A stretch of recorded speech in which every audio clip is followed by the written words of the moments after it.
Hello friends, स्वागत है आपका एक बार फिर से आयुर्वेदा मेडिसिन एकेडमी में। आज हम बात करेंगे थायराइड हार्मोन और थायराइड हार्मोन टेस्ट के बारे में।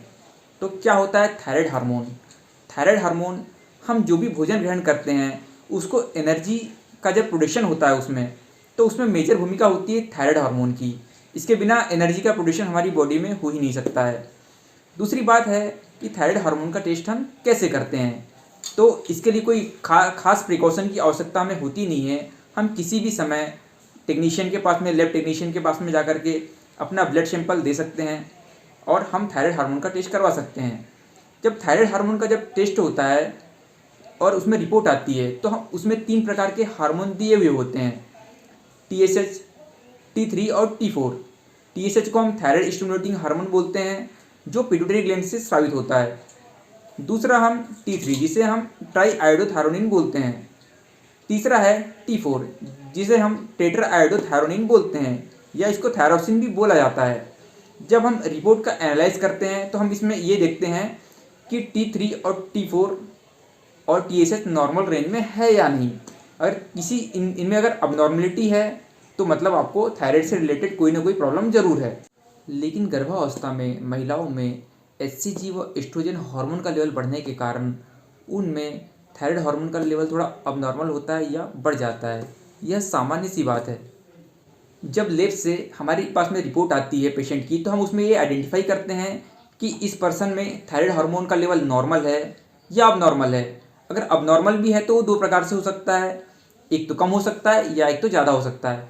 हमारी बॉडी में अगर थायराइड हार्मोन की कमी है तो हम उसे हाइपोथायराइडिज्म कहते हैं, और थायराइड हार्मोन की अगर वृद्धि हो गई है तो हम उसे हाइपरथायराइडिज्म कहते हैं।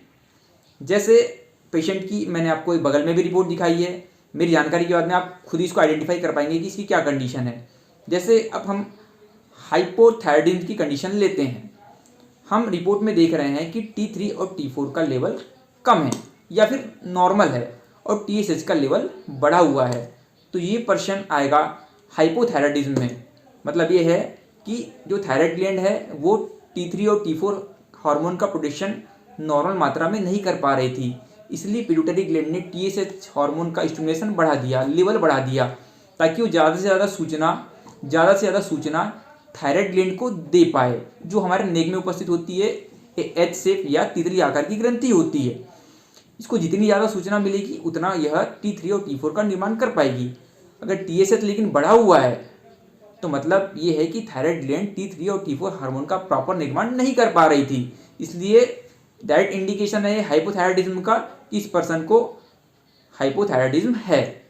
सेकेंड कंडीशन ये आती है कि हो सकता है किसी पर्सन का थायराइड हार्मोन बढ़ा हो, तो इसकी रिपोर्ट में हमको ये देखने मिलेगा कि T3 T4 नॉर्मल रेंज में है या बढ़े हुए हैं, लेकिन TSH का जो लेवल है वो कम होगा, क्योंकि जो ग्लैंड है थायराइड ग्लैंड वो T3 और T4 का प्रोडक्शन ज़्यादा कर रही है।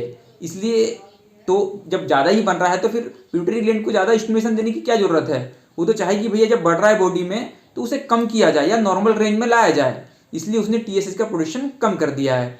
अब मैं आपको जो बगल में रिपोर्ट दिखा रहा हूँ, आप इसमें ये देख पा रहे हैं कि T3 और T4 तो नॉर्मल है, TSH का लेवल लेकिन बढ़ा हुआ है, मतलब इस पेशेंट को हाइपोथायराइडिज्म की कंडीशन है।